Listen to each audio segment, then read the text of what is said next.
William Hayes stood at the window of his cabin, looking out at the mountains. His retirement had lasted exactly 4 months. Now they wanted him back, but not for the kind of work he knew. They wanted him to be a diplomat, of all things. The car that came up the dirt road was black and sleek. Government issue. Hayes sighed and poured himself one last drink.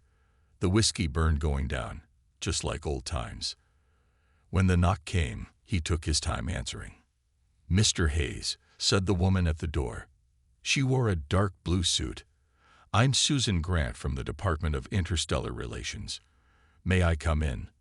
Hayes stepped aside. "You found me. Guess that means I have to listen." Susan walked in and looked around the simple cabin. "Nice place." "Skip the small talk," Hayes said. "Why would Earth want an ex-soldier as an ambassador? Don't you have trained diplomats for that?" Susan's face turned serious. "We did. 3 of them, all dead within 6 months of taking the post at the Galactic Council." Hayes raised an eyebrow. That was information the public didn't have. "Official reports say illness, accident, and natural causes," Susan continued. "But our intelligence suggests otherwise." Hayes sat down, suddenly interested. "The aliens killed them. We can't prove it. The Council has 200 member species with their own agendas. But yes, we believe someone is eliminating Earth's voice on the Council." Hayes leaned forward. "So send in security, investigators." "We can't. Any show of force would be seen as aggression. We'd lose our seat and possibly face sanctions." Susan placed a folder on the table between them. "That's why we need someone like you. Someone who looks like a diplomat but can handle trouble." Hayes opened the folder. Inside were photos of the previous ambassadors and reports on their deaths. Nothing looked right about any of them. "The President asked for you specifically," Susan said. "Your record in the Special Forces is still classified, but those who know speak highly of your adaptability." Hayes almost laughed. Adaptability. A nice way of saying he could kill in more ways than most people could count. "I'm not a diplomat. I don't speak fancy. I don't play politics." "That's exactly why you're perfect," Susan replied. "The aliens expect smooth-talking diplomats. They don't expect someone who can see a trap coming. Someone who can survive." Hayes closed the folder. "If I say yes, I choose my own team." Susan nodded, within reason. "Jack Morgan comes as my security chief." Susan frowned. "Morgan has a record of insubordination.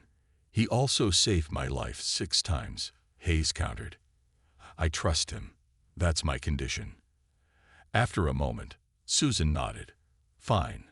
Morgan and up to 4 others of your choosing." Hayes stood and walked back to the window. The mountains had been good to him. Quiet. Peaceful.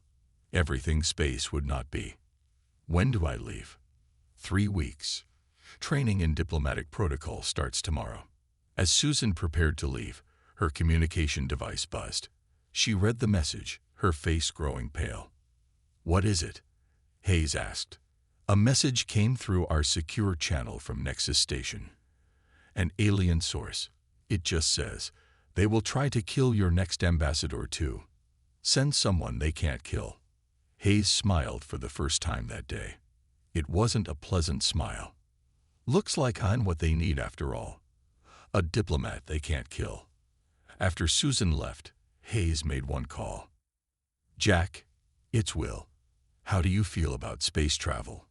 The gruff laugh that answered told him all he needed to know. His friend was in. As night fell, Hayes packed his few belongings. The final item was a small wooden box. Inside lay medals never shown in public and a knife with notches on the handle. 15 of them. Hayes closed the box. Time to become Ambassador Hayes, the diplomat in the perfect suit. Little did the Galactic Council know, death was coming to their chambers, wearing a tie. The human transport ship slowed as it approached Nexus Station. William Hayes stood at the viewport, watching the massive structure grow larger. The station looked like a giant metal flower with petals stretching out from a central hub. Lights sparkled across its surface. Impressive, isn't it? Samantha Cole stood beside him. She was young for a diplomatic aide, but her record showed top marks in alien languages and galactic law. Hayes only nodded. He was too busy counting defense systems and analyzing the station's weak points. "Stop thinking like a soldier," Samantha whispered. "You're a diplomat now." Hayes smiled slightly. Old habits. Jack Morgan joined them, his large frame taking up most of the remaining space by the window. 6 gun batteries visible, probably more we can't see. Entry checkpoints at each docking area. I'd guess about 200 security personnel. "And you need to stop too," Samantha sighed. "We're guests, not invaders." The ship docked with a gentle bump. Hayes straightened his tie. The black suit felt strange after years in combat gear or casual clothes.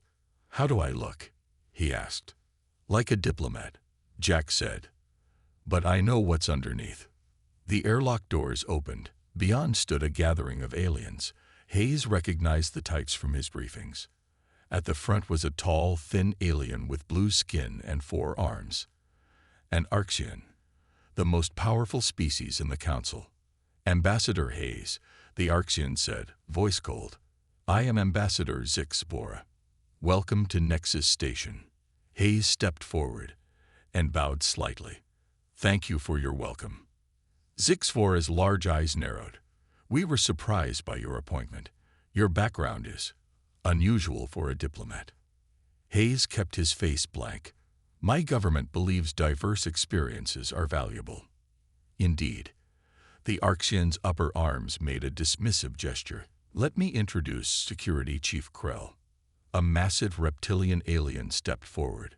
Hayes estimated it weighed at least 400 pounds. Its scaled hide looked tough enough to stop bullets. "Chief Krell handles all security on the station," Zixbora explained. "Your security officer will report to him." Jack stepped forward. "Jack Morgan, head of Earth Delegation Security." Krell growled. "Your weapons have been noted. You may keep your sidearms while on duty, but they must be powered down in council chambers." Hayes caught Jack's eye. Neither mentioned the weapons the scanners hadn't detected. A smaller alien with purple skin and large eyes approached. Unlike the others, she seemed genuinely pleased to see them. "Ambassador Hayes, I am Mila Devac of the Centaurian Republic. May I show you to your quarters?" Hayes nodded, grateful for the friendly face. As they walked through the station's wide corridors, Hayes noted everything. Exit routes, camera positions, places where an ambush might happen. 3 human ambassadors before you," Neela said quietly. "All good people." "You knew them?" Hayes asked. "Yes. They were friends. Their deaths were convenient for certain parties." Hayes glanced at her. "That's not the official position." Neela's large eyes blinked slowly. "No, but I learned long ago that official positions are often masks for ugly truths." They reached the Earth delegation's quarters. The doors slid open to reveal a large, well-furnished area. "The council meets tomorrow," Neela said. "Many are curious about Earth's new representative." After she left, Jack immediately began scanning for listening devices. "Found 3 already," he muttered. "Whoever planted these wasn't trying hard to hide them." "Leave one," Hayes said. "We'll use it." Samantha raised an eyebrow. "That's not in the diplomatic handbook." "Neither is staying alive when someone wants you dead," Hayes replied. He walked to the window overlooking the central hub of the station. Hundreds of aliens moved below, species from across the galaxy. Someone down there wanted him dead. Someone had killed 3 ambassadors before him. Hayes smiled coldly. They would soon learn that Earth hadn't sent a diplomat.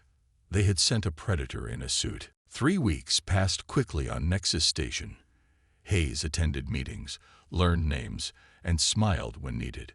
But beneath the diplomatic surface, he was always watching. "Trade route discussion today," Samantha said as she handed Hayes his schedule. "Should be boring." Hayes nodded as he adjusted his tie. "Boring is good." Jack entered the room, his face serious. "The sensors I placed in the air vents picked up movement last night. Something that shouldn't be there." "Maintenance," Samantha suggested. Jack shook his head. Not according to the station schedule. Hayes frowned. Stay alert today. The council chamber was a large round room, with seats arranged in rising tiers. Each delegation had its own section. The human area was small, near the back. As Hayes took his seat, he noticed Ambassador Zixfora watching him. The Arxian's forearms were folded in what Hayes had learned was a sign of displeasure.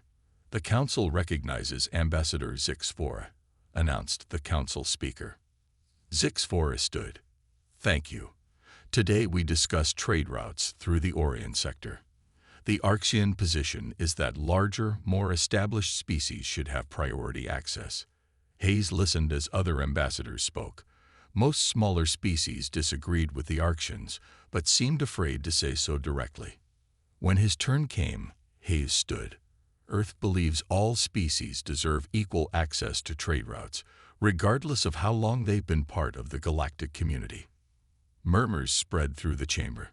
No human ambassador had spoken so directly before. Zixfora's skin darkened with anger. Earth is barely out of its system. You cannot understand galactic economics. Perhaps, Hayes replied calmly, but we understand fairness. As the debate heated up, Hayes felt a slight vibration in his pocket. The small device Jack had given him was alerting him to something. Hayes glanced at Jack, who was touching his ear communicator. Jack's eyes widened slightly. Then he made a small gesture toward the air vents. Without drawing attention, Hayes pressed a button on his wrist device. The oxygen mask hidden in his collar would deploy instantly if needed. The council speaker called for a brief recess. As other delegates stood and moved about, Hayes leaned toward Samantha. Get to the exit. Now. Quietly. She started to question but saw his face and obeyed. Hayes touched his communicator. Jack. Gas in the vents. Jack's voice was low. Targeted at our section only. Hayes looked around. No one was watching them specifically. Meet at emergency point B. Just as they reached the chamber doors, a soft hissing sound came from the vents near the human section. The thin mist began to spread. An alarm sounded. Containment breach in Section 8, announced a calm computer voice. All delegates please evacuate in an orderly fashion. Chaos erupted as delegates rushed toward exits. Hayes grabbed an alien diplomat who had fallen and helped them up, maintaining his diplomatic appearance even now. Outside the chamber, Security Chief Krell approached. A most unfortunate accident, Ambassador Hayes. A cleaning system malfunction. Hayes nodded politely. Quite a coincidence that it happened directly above the Earth delegation. Krell's reptilian eyes showed no emotion. Indeed, most unfortunate. We will investigate. Later, in their quarters, Jack showed Hayes the analysis. Nerve agent. Would have killed within seconds. Designed to break down quickly so no trace would remain. Good thing your sensors caught it, Samantha said, her face pale. This wasn't an accident, Hayes said. Someone just tried to kill us. A soft chime indicated a visitor. Hayes nodded to Jack, who checked the security feed. It's Neela Devak, Jack said. Hayes waved him to open the door. The Centaurian diplomat entered quickly. I cannot stay long, she whispered. But you should know, the other human ambassadors died in similar accidents. You are not safe here. Hayes smiled grimly. They're not safe with me here. After she left, Hayes loosened his tie and opened a hidden compartment in his luggage. Inside lay weapons and equipment no diplomat should possess. So much for diplomacy, Jack said. Diplomacy isn't over, Hayes replied as he checked a small pistol. It just needs some teeth. The voting records show a pattern, Samantha said, pointing to her screen. Hayes and Jack gathered around her in their secure room. They had swept it for bugs 3 times today. Every time a human ambassador died. The council passed measures that hurt Earth within days, she continued. Trade restrictions, technology sharing limitations, security zone reductions. Hayes studied the data. They're using the confusion after each death to push through their agenda. But who's they? Jack asked. Hayes pulled up images of several council members. My bet is on the Arctians, but they're not working alone. For the next week, Hayes maintained his diplomatic duties while secretly investigating. He attended meetings, shook hands, and smiled at aliens who might be plotting to kill him. In the evenings, Jack followed suspicious council security officers. He discovered several who took orders from someone outside the official chain of command. "It's bigger than just the Arctians," Jack reported. "I've seen at least 4 different species meeting secretly." Hayes nodded. "We need to know who's running this, and why they fear Earth so much." His chance came at a diplomatic reception. The Grand Hall was filled with representatives from across the galaxy. Food and drinks from hundreds of worlds were served. Hayes spotted Neela across the room and made his way toward her. Ambassador HFY intercepted him. "Ambassador Hayes," the Arctian said smoothly, "you have survived longer than we expected." "Thank you," Hayes replied with a smile. "I'm hard to kill." HFY's 4 arms moved in a pattern that signaled amusement. "Humans always think so highly of themselves, yet you are so fragile." "Fragile things often surprise you," Hayes said. He sipped his drink. "Like how fragile political careers can be when secret dealings come to light." HFY's arms froze. "I don't know what you mean." "The shipments your family company sends to the restricted zones in the Cygnus sector," Hayes said quietly. "The ones that don't appear on official manifests." The Arctian's blue skin darkened. "You are playing a dangerous game, human." "I'm not playing at all," Hayes replied. He smiled and walked away, leaving the Arctian staring after him. He found Neela by a window overlooking the station's central garden. "That was risky," she said. "HFY is powerful." "I needed to shake things up," Hayes replied. "Make someone nervous enough to make a mistake." Neela looked around to ensure no one was listening. "There is a group called the Preservation Council. Not official. They believe humanity is a threat to galactic stability." "Why?" "Your development speed frightens them. Humans went from primitive flight to faster-than-light travel in under 200 years. Most species take at least 500. She lowered her voice. "They fear what humans will become in another century." Hayes nodded slowly. "So they want to contain us now?" "Yes. The previous ambassadors discovered parts of this, each time, before they could report back to Earth." "They had accidents," Hayes finished. Later that night, Hayes sent an encrypted message to Earth Command. He detailed everything they had learned about the Preservation Council and their plans to isolate Earth. The reply came quickly. "Continue investigation. Gather proof. Earth preparing contingencies." Jack checked his weapons before turning in. "They'll make another move soon." "I'm counting on it," Hayes said as he adjusted his tie in the mirror. "But this time, we'll be ready." As he looked at his reflection, Hayes wondered which version of himself would be needed next, the diplomat or the killer beneath the suit. "The Morellian delegates have requested a private meeting," Samantha said as she handed Hayes his schedule. "Their homeworld is 2 systems away from Earth." Hayes nodded. "Potential allies. Set it up." 3 days later, Hayes prepared to board his private shuttle for the meeting. The Morellians preferred to meet on their own ship, currently docked at the far end of Nexus Station. Jack frowned as he inspected the shuttle. "I don't like this. Too many unknown variables." "That's why you're staying behind," Hayes said. "If something happens, Earth needs to know what we've discovered." Samantha looked worried. "The shuttle checks out clean, but after what happened in the council chamber." "I'll be careful," Hayes promised. As Hayes walked toward the shuttle bay, he spotted Neela hurrying toward him. "Ambassador Hayes," she called.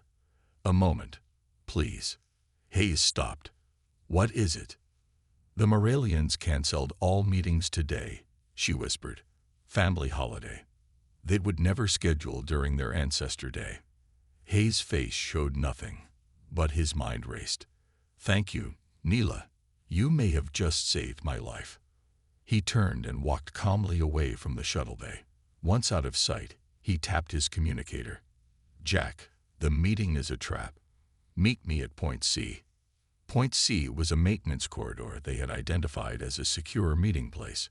Hayes arrived first and checked for surveillance. Jack and Samantha arrived minutes later. What happened? Jack asked. The Moralians never scheduled a meeting, Hayes explained. Someone wants me on that shuttle. As if to confirm his words, a distant explosion rocked the station. Emergency alarms blared. Alert! Explosion in Docking Bay 12, announced the station computer. Emergency teams respond. That was my shuttle, Hayes said quietly. Samantha's eyes widened. They're trying to kill you. No, Hayes said.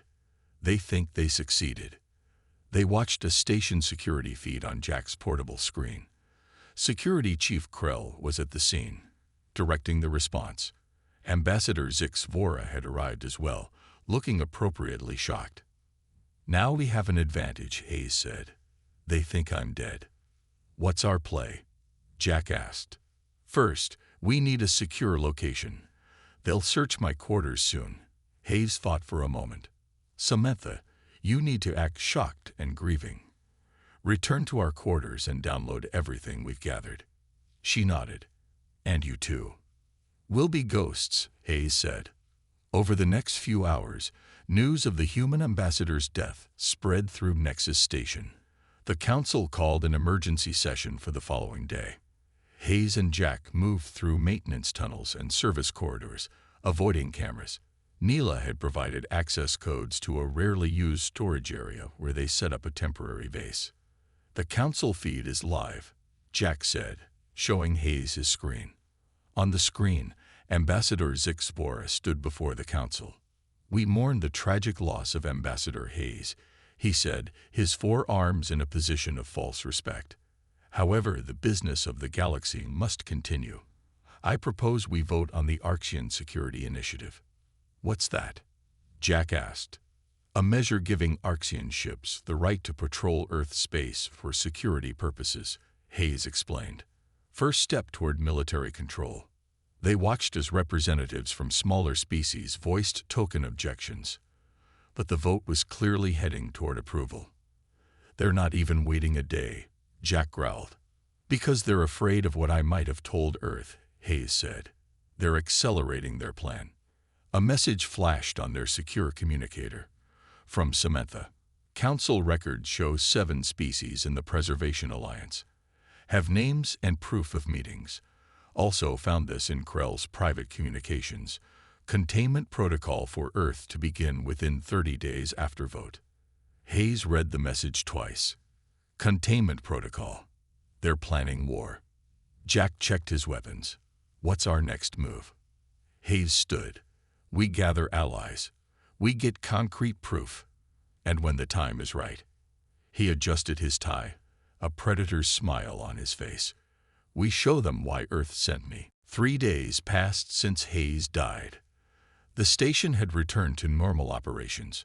Earth had been informed of the situation through secret channels, but publicly expressed shock and grief over their ambassador's death. In their hidden base, Hayes, Jack, and Samantha worked tirelessly. Samantha had joined them after collecting all their data and planting false information suggesting she was returning to Earth. The vote on the Arxian Security Initiative happens tomorrow, Samantha said. Once it passes, they'll have legal authority to send warships to Earth. Hayes studied the station maps. We need to reach these representatives before the vote. He pointed to 5 species marked on his list. They've been manipulated by the Arxians. How do we contact them without exposing ourselves? Jack asked. That's where Neela comes in. Neela had proven herself a valuable ally. As a respected diplomat, she could move freely and speak to other representatives without suspicion. That evening, Neela visited 5 different ambassadors. To each, she delivered a small data device. What exactly did you give them? Jack asked when she returned to their hiding place. Evidence that the Arxians have been manipulating station security feeds, planting listening devices in their quarters, and using their private information to blackmail them, Neela explained. Hayes nodded. And evidence of the Preservation Council's real goals. Will it be enough? Samantha asked. "We'll find out tomorrow," Hayes said. The next day, the council chamber was full. The vote on the Arxian Security Initiative was the main agenda item. Zixvora stood proudly at the central podium. "Fellow representatives, today we take an important step toward galactic security. The human threat must be contained before they spread their chaos further." From their hiding place, Hayes and his team watched through hacked security feeds. Samantha monitored communications between the conspirators. "They're confident," she reported, "already discussing deployment schedules for ships to Earth." Hayes checked his watch. Wait for it. On screen, Ambassador Zixvora called for the vote. All in favor of the Arxian Security Initiative. He was interrupted when the ambassador from Teller Prime stood. "Before we vote, I wish to present new information." One by one, the 5 ambassadors Neela had visited rose and presented the evidence they had received. The chamber erupted in shocked murmurs as details of the conspiracy were revealed. Zixvora's blue skin darkened with rage. "These are lies. Fabrications." Security Chief Krell moved toward the exits, sensing the changing tide. "Now," Hayes said. Jack activated their final piece of evidence, security recordings of Zixvora and the other conspirators discussing their plans to eliminate Earth's ambassadors and eventually launch a containment war against humanity. The recordings played on every screen in the council chamber. "Seal all exits," Hayes ordered through his communicator to Neela's security allies. "No one leaves until this is finished." As chaos erupted in the chamber, Hayes put on his suit jacket and straightened his tie. "Time to return from the dead?" Jack asked with a smile. "With style," Hayes replied. They used maintenance corridors to reach the council chamber's side entrance. Guards loyal to Neela stood ready. Inside, accusations flew between species as alliances fractured. Zixvora was shouting, trying to regain control. "This is an Earth deception. Their aggression proves why they must be contained." The chamber doors slid open. Hayes walked in, perfectly calm in his immaculate suit. The room fell silent. Faces turned in shock. "I believe," Hayes said into the silence, "that rumors of my death were greatly exaggerated." Zixvora's face contorted with fury. "Guards, Security Protocol Omega." Lights throughout the chamber flickered as the station's security systems were overridden. Armed guards loyal to the conspirators moved to block the exits. "Kill him," Zixvora screamed. "Kill the human." Hayes straightened his cuffs as the first guards approached. "I did try diplomacy," he said softly. "Remember that." The first guard reached Hayes, weapon drawn. The council representatives watched in horror, expecting to see the human diplomat murdered before their eyes. What happened next changed how the galaxy viewed humanity forever. Hayes moved with impossible speed. His hand caught the guard's wrist, twisted, and the weapon clattered to the floor. The guard flew through the air and crashed into 2 others. "What?" Zixvora began, but stopped as Hayes took down 3 more guards in seconds. Jack joined the fight, his military training obvious as he disabled 2 guards with efficient strikes. But most eyes remained fixed on Hayes. The human diplomat moved like water. No motion wasted. No hesitation. His perfect suit barely wrinkled as he ducked, struck, and flowed between attackers. A guard fired his energy weapon. Hayes simply wasn't where the shot went. Then he was behind the shooter, who dropped unconscious to the floor. "Stop him," Zixvora screamed. Krell, the massive security chief, charged toward Hayes. The reptilian alien was twice Hayes' size, his scaled hide tough enough to resist most weapons. Hayes faced him calmly. When Krell swung a powerful fist, Hayes slipped underneath and struck 3 precise points on the alien's body. Krell froze, then fell to his knees, paralyzed. "How?" the security chief gasped. "Pressure points work on most species," Hayes replied. "Just need to know where to look." Throughout the chamber, representatives watched in stunned silence. The human they had dismissed as just another diplomat had disabled 15 armed guards in less than a minute. Zixfora backed away, his forearms trembling. This proves everything. Humans are dangerous, violent. They must be contained. Hayes straightened his tie and walked slowly toward the Arcsian. You're right about one thing. Humans can be dangerous. His voice carried throughout the silent chamber, especially when threatened. He stopped before Zixfora. But violence isn't our first choice. It's our last resort. Turning to face the council, Hayes spoke clearly. Earth sent me because we suspected our previous ambassadors were murdered. We wanted peace, but prepared for war. That's the human way. He gestured to the evidence still displayed on the screens. These conspirators feared humanity's potential so much they planned to destroy us. They feared what we might become. Jack joined him, helping Samantha and Neela into the chamber as well. Earth doesn't want dominion over the galaxy, Hayes continued. We want fair treatment, equal partnership, but make no mistake. He looked directly at each of the exposed conspirators. We will defend ourselves. The council speaker, who had been hiding behind her podium, finally stood. What do you propose, Ambassador Hayes? Justice for those who murdered Earth's previous ambassadors, new security protocols to prevent such conspiracies, and a fair hearing for Earth in all council matters. Over the next few hours, station security loyal to the council arrested Zixfora and the other conspirators. The Arcsian Security Initiative was abandoned. New talks began about Earth's role in the galactic community.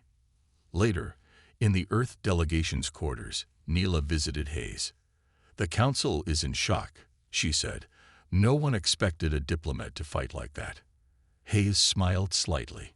Earth learned long ago that sometimes peace requires strength to back it up.